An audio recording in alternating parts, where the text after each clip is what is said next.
नमस्कार, मैं श्यामगिरी। आप देख रहे हैं टीएफडी इंडिया न्यूज 24। टीएफडी इंडिया न्यूज 24 में आप सभी दर्शकों का स्वागत है। मोदी जी ने जो कारनामा किया है, कहते हैं कि पोल तो खुलता ही है, लेकिन मोदी जी का पोल तुरंत का तुरंत खुल जा रहा है, क्योंकि प्रधानमंत्री मोदी किसके लिए काम कर रहे हैं और देश किसको बेच रहे हैं और किसके सामने कंप्रोमाइज है और एक्सट्रीम से क्या ताल्लुकात है, सारी चीजें खुल करके देश के सामने आ जा रही है। लेकिन दुर्भाग्य यह है कि इनके कर्मों की कीमत इस देश के 140 करोड़ जनता को चुकानी पड़ रही है। यह दुर्भाग्यपूर्ण है।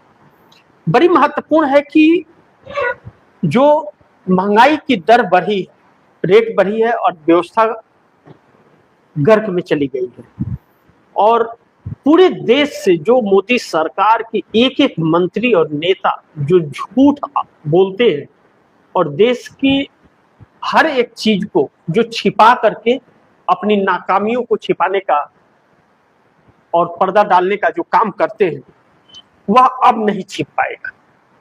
क्योंकि जो विदेशी मुद्रा की बात की जा रही थी कि भंडार खाली हो गया है, ये है वो है, या तेल कंपनियों को नुकसान हो रहा है, यह बात सच है, इसमें कोई शक नहीं है।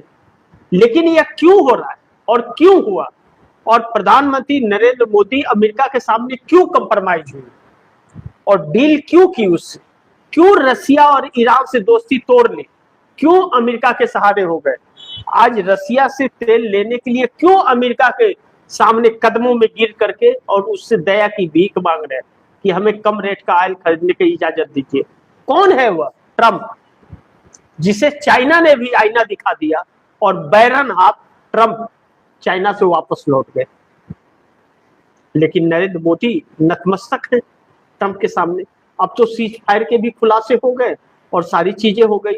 यह कह सकते हैं आप कि मोदी चक्रव्यूह में फंस गए हैं और स्वयं फंसे हुए हैं, और अडानी को लेकर के अलग अलग चीजें आ रही हैं जो बड़ी महत्वपूर्ण है। राहुल गांधी ने एक बात कही, ट्वीट किया, छोटी छोटी 4 लाइनों का ट्वीट, उसे आप दर्शकों को सुनना चाहिए। राहुल गांधी ने कहा, गलती मोदी सरकार की। ध्यान से समझिएगा इसे। राहुल गांधी ने अपने ट्वीट में कहा, गलती मोदी सरकार की, कीमत जनता चुकाएगी। गलती मोदी सरकार की, कीमत जनता चुकाएगी। रुपया 3 का झटका आ चुका, आज जो लगा है झटका, बाकी वसूली किस्तों में की जाएगी। हाहाकार मचा है देश में। इन रेटों पर यह सारी चीजें क्यों हो रही हैं? अब आप सोचिए कि द न्यूयॉर्क टाइम्स में, अमेरिका में और बाकी ब्रिटेन, ऑस्ट्रेलिया, बाकी जगहों पर क्या हेडलाइन चल रहा है कि यह चल रहा है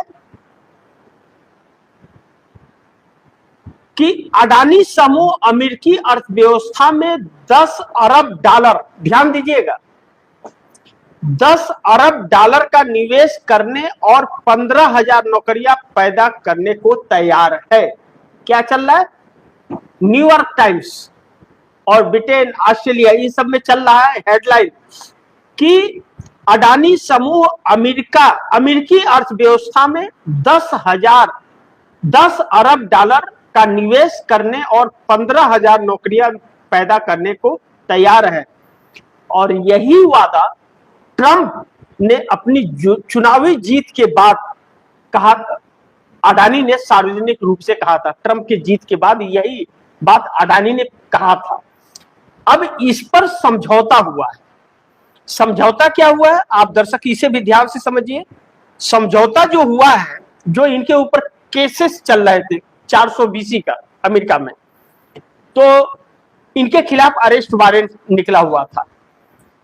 आपको यह सारी चीजें मैं आपको सुना देता हूं, फिर से एक बार आप ध्यान से सुन लीजिए। न्यूयॉर्क टाइम्स की खबर है कि जिफ्रा ने कहा है कि अगर आरोप हटा दिए जाते, बैठक में एक और अहम प्रस्ताव भी रखा गया। जिफ्रा ने कहा कि अगर आरोप हटा दिए जाते हैं, अडानी का आरोप अगर हटा दिया जाता है, तो अडानी समूह अमेरिकी अर्थव्यवस्था में 10 अरब डॉलर का निवेश करने और 15,000 नौकरियां पैदा करने को तैयार है। यह वही वादा था जो ट्रंप की चुनावी जीत के बाद अडानी ने सार्वजनिक रूप से किया था। इसी बैठक में अडानी की कानूनी टीम ने अमेरिकी प्रतिभूति एवं विनिमय आयोग SEC द्वारा चलाए जा रहे सिविल केस और ट्रेजरी विभाग की अलग जांच को भी सुलझाने की कोशिश की। SEC ने गुरुवार देर रात समझौते की घोषणा कर दी, जबकि ट्रेजरी विभाग भी आने वाले दिनों में अपना समझौता सार्वजनिक कर सकता है। यानी कि अडानी को 18 बिलियन डॉलर अमेरिका को देना पड़ेगा। भारतीय रुपये के अनुसार 154 करोड़ रुपया इस केस से बरी होने के लिए 100 अरब डॉलर का इन्वेस्टमेंट करेंगे अडानी, 100 अरब डॉलर का।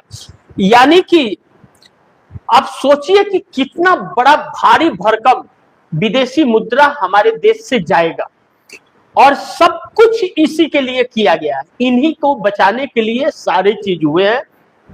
जो अमेरिकी ट्रेड डील हुआ है वह भी अडानी को बचाने के लिए ही अमेरिका के साथ किया गया है। ईरान और रसिया से रिश्ते भी खराब अडानी को बचाने के लिए और अमेरिका को खुश करने के लिए किया गया है, जिसके वजह से आज आप दर्शकों को किल्लतें हो रही हैं और रेट बढ़ रहा है। यह झटका 3 रुपये का, यह बात 3 रुपये की नहीं है। किसी भी एक नॉर्मल आदमी से अगर टीम जा रही है पूछने के लिए पेट्रोल पंप पर, तो वह कहता है कि 3 रुपया ही बढ़ा, क्या करेंगे, अब बढ़ गया है तो भोगना तो पड़ेगा ही। लेकिन वह 3 रुपया कितना महंगा पड़ेगा यह सोचिए। ट्रांसपोर्ट, सामान, दिनचर्या के घर के सामान आपके जो हैं उन सभी चीजों पर आपको महंगा पड़ेगा। किराया, आना जाना, हर चीज आपको महंगा हो जाएगा। बात सिर्फ 3 रुपये तक नहीं है, उस 3 रुपये का असर आपके पास कितना पड़ेगा और आपके कमाई में कमी कितनी आएगी वह सोचिए। इसीलिए राहुल गांधी ने क्या कहा, राहुल गांधी ने कहा, अच्छा दूसरी चीज, बस बात यहीं तक नहीं रुक रही है, बात इससे बहुत आगे जा रही है कि यह अभी शुरुआत है। डबल रेट कंपनियों को महंगा पड़ रहा है, डबल रेट में कच्चा तेल खरीद रहे हैं। जो कंपनी कच्चा तेल खरीद रहे हैं, कंपनियों का कच्चा तेल का जो हिसाब है वह युद्ध के पहले $65 प्रति बैरल ले रहे थे, अभी $105 प्रति बैरल ले रहे हैं। तो कंपनियों को कितना घाटा है। दूसरी चीज, मोदी सरकार अपने एक्साइज ड्यूटी को कम नहीं कर रही है। मोदी सरकार का ड्यूटी वही है। मोदी सरकार ने कितने लिए इस सरकार कमाए, जो 60 रुपये पर हमको पेट्रोल उतने ही 93 में मिल रहा था, 10 साल में टैक्स से असूले 43 लाख करोड़ रुपया जनता पर बोझ अब क्यों? जब कम था तो 43 लाख करोड़ रुपया सरकार ने असूले कंपनियों से, लेकिन जनता को लाभ नहीं मिला।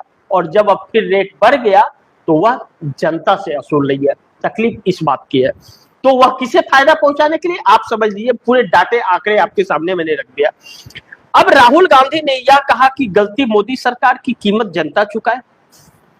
3 रुपये का झटका आ चुका, बाकी वसूली किस्तों में की जाएगी और देश भर इस पर चर्चा शुरू हो गई है। लेकिन अभी इसका असर इस सरकार के गठबंधन पर क्या पड़ा, इसे बड़े ध्यान से आप समझिए। एनडीए का 2 टुकड़ा हो गया है, 25 एमएलए गठबंधन से बाहर हो गए। एडीएमके के एडीएमके भारतीय जनता पार्टी की अहम सहयोगी दल है, 25 से 30 सालों की थी। उस पार्टी के 2 टुकड़े हो गए, 2 हिस्सों में लोग बट गए हैं। 50% से अधिक एमएलए उसके साथ छोड़ दिए एडीएमके का, सिर्फ भारतीय जनता पार्टी के साथ रहने की वजह से। ऐसी परिस्थिति में क्या ना कि उनकी संस्था जाने के लिए नोटिस दिया गया, लेकिन वह पर्याप्त नहीं है क्योंकि 50% से अधिक पार्टी से नेता निकल गए, इसलिए दर बदल कानून लागू नहीं हो रहा है। अब ऐसे में नीतीश की जेडीयू में भी टूट की संभावना बताई जा रही है और नीतीश कुमार लालू प्रसाद यादव के संपर्क में आए हुए हैं। गुप्त बैठकें हो रही है, इस तरह की चर्चाएं बड़ी तेजी से चल रही हैं। लेकिन पलटी मारेंगे नीतीश, सम्राट सरकार संकट में आ जाएगी, ऐसा हो रहा है क्या? क्योंकि नीतीश कुमार की पार्टी में अब जो गुट, कई गुटों में वह बट रहा है। भारतीय जनता पार्टी नीतीश कुमार को लगातार कमजोर कर रही है, उन लोगों के महत्व को कम कर रही है, उनके पैर कतर रही है, उठने नहीं दे रही है। अब पूरी तरह से अपने शिकंजे में कस लिया है। और नीतीश सम्राट चौधरी के एक फैसले ने नीतीश कुमार को हिला करके रख दिया है। उनके पार्टी का अस्तित्व खत्म हो जाएगा। मुझे याद आता है नीतीश कुमार ने जो सीएम की कुर्सी छोड़ने के पहले 4 सूत्रीय मांग रखी थी, उसमें पहला शर्त जो था कि सीएम कौन होगा, और उसमें लिखा था नीतीश कुमार ने, मैं ऐसे व्यक्ति के हाथ में सीएम की कुर्सी नहीं दे सकता जिससे जेडीयू के पार्टी के अस्तित्व यानी भविष्य के लिए संकट बन जाए, ऐसे के हाथ में नहीं दे सकता।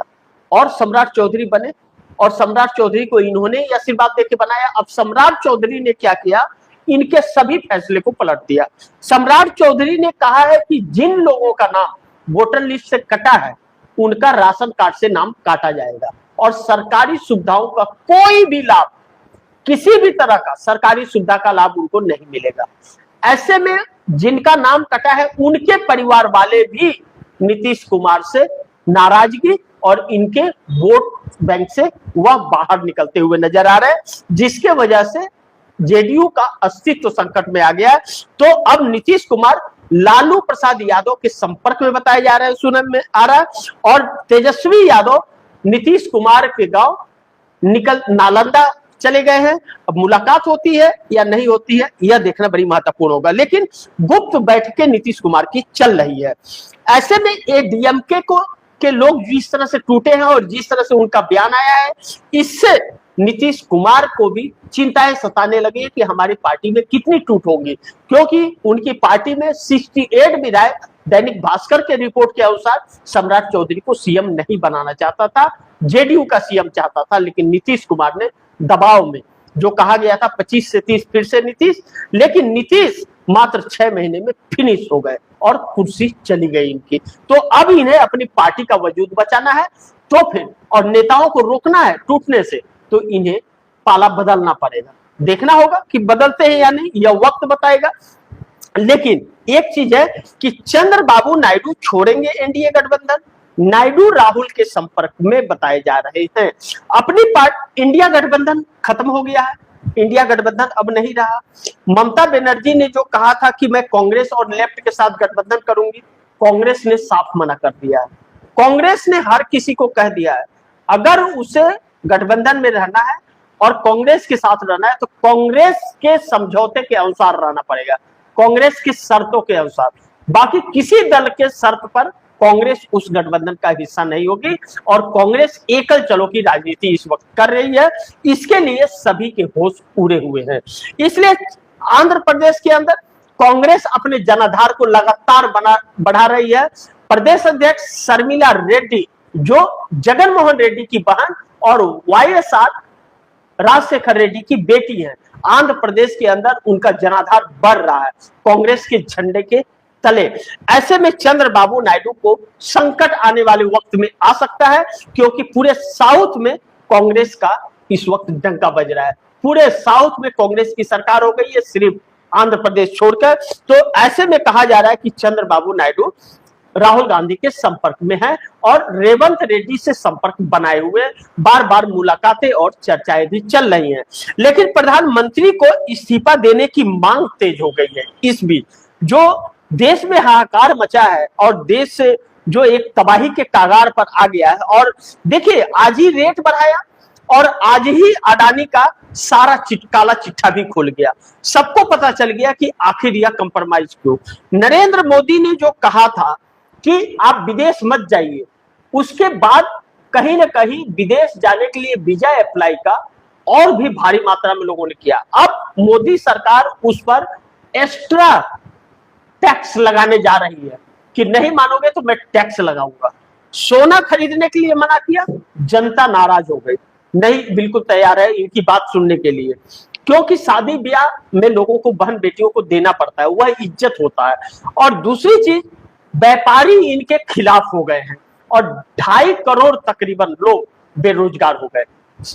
जिस तरह से अलग अलग जगह पर व्यापारी धरना प्रदर्शन कर रहे हैं और इनके विरोध में बंद कर रहे हैं, उससे सरकार की रातों की नींद उड़ी हुई है और सरकार खासे परेशान है।